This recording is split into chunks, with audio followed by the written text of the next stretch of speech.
Anda kembali menyaksikan Nusantara Petang, pemirsa. Kita lanjutkan dialog kita bersama Dr. Erlina. Halo dok. Halo. Dok, kalau secara umum saya ingin mendengar dari dokter sendiri, dari vaksin COVID-19 dan khususnya Sinovac yang sudah tiba di Indonesia, seberapa persen efektif menurut dokter? Seberapa apa? Persen efektifnya untuk kesehatan masyarakat maupun dalam pencegahan COVID-19 ini? Ya, mudah-mudahan sih sangat efektif ya. Ada yang mengatakan kira-kira di atas 87%, ada yang mengatakan di atas 50%. Tapi kita tunggu saja evaluasi yang dilakukan oleh Badan POM. Baik, Kita percayakan kepada institusi yang berwenang begitu ya. Jadi jangan termakan dengan hoax yang banyak beredar di media sosial, jangan banyak termakan dengan berita-berita yang negatif begitu. Mari kita serahkan kepada ahlinya, kepada yang berwenang menentukan. Betul, karena di sini dok, karena masyarakat itu banyak sekali akhirnya meragukan dan sebagian besar seperti yang saya sampaikan bahwa dari Litbang Harian Kompas juga mengatakan bahwa sekitar 22% masyarakat itu masih meragukan dan akhirnya takut untuk divaksin. Nah, pandangan dokter sendiri dan terkait dari hoax yang beredar di masyarakat seperti apa dok? Ya, jadi saya juga mendengar itu bahwa banyak masyarakat yang takut. Ya, 20% itu banyak loh. Tidak bersedia divaksin. Ya itu mungkin karena pengetahuan yang belum cukup. Jadi memang ini adalah tugas dari pemerintah untuk mengedukasi masyarakat secara efektif ya. Jadi kan kita juga punya 5 juru bicara kalau saya tidak salah dari pemerintah. Dan saya kira juga para petugas kesehatan juga bisa jadi juru bicara tidak resmi ya, untuk memberikan edukasi kepada pemerintah betapa vaksin ini memang kita butuhkan pada saat sekarang ini. Yang saya ingin katakan bahwa pandemi ini masih jauh untuk bisa dikatakan terkendali, gitu ya. Jadi memang jangan percaya dengan hoax-hoax, jangan percaya dengan berita-berita yang di media sosial yang tidak jelas sumbernya. Ya. Jadi itu satu hal. Dan ya itu lagi saya katakan juga untuk vaksinasi ini bukan sembarangan loh, ada tahapan-tahapannya. Tadi saya sudah sampaikan dari segi pendataan. Pemerintah itu akan mengintegrasikan data antara BPJS, antara Dinas Kependudukan, TNI Polri, jadi membuat sinkronisasi data. Kemudian dari itu juga kemudian akan dilakukan screening. Dari data-data yang tersedia, berapa banyak orang yang memenuhi kriteria yang masuk prioritas. Ya, jadi kan tadi prioritas kita salah satunya kan usia 18 sampai 59 tahun. Baik. Jadi mungkin datanya banyak tapi usianya tidak memenuhi syarat, ya tidak lulus screening begitu. Kemudian kalaupun lulus screening, apakah memang layak untuk divaksin? Karena untuk divaksin itu ada kriterianya sendiri, ada kriteria inklusi dan ada kriteria eksklusi. Untuk eksklusi artinya belum layak divaksin, misalkan saat ini adalah orang yang pada saat akan dilakukan vaksin ternyata sedang demam, itu nggak boleh. Orang yang punya riwayat alergi itu juga belum layak untuk divaksin.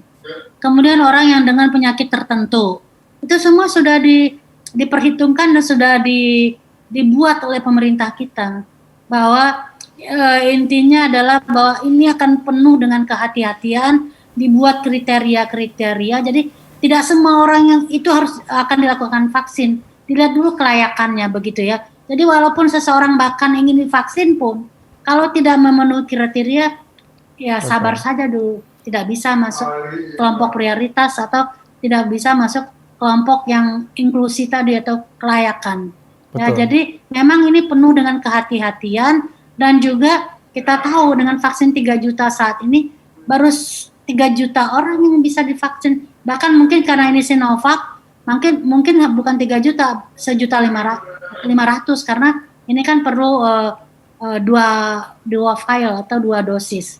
Ya, jadi ya jangan buru-buru dulu melihat sisi negatifnya, tapi marilah kita sama-sama mempelajari, melakukan tilikan-tilikan, banyak membaca literatur, dan juga saya minta kepada pemerintah untuk terus-menerus mengedukasi masyarakat dan memberikan informasi-informasi yang positif yang bisa apa namanya ya, bisa membuat masyarakat itu merasa, oh iya, jadi menginformasikan dengan efektif dan penuh kehati-hatian sehingga masyarakat kemudian percaya dan mau divaksin.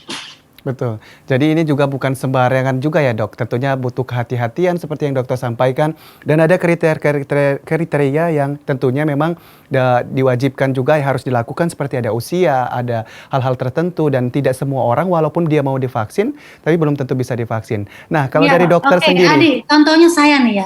Saya kan masuk kriteria pertama petugas Betul. kesehatan. Dokter sudah Usia siap saya belum juga divaksin? memenuhi kriteria 18 sampai 59 tahun. Memenuhi kriteria. Tapi ada lagi kriteria lainnya. Layak atau tidak, contohnya ada komorbid atau mungkin pada saat mau divaksin saya demam nggak bisa juga saya.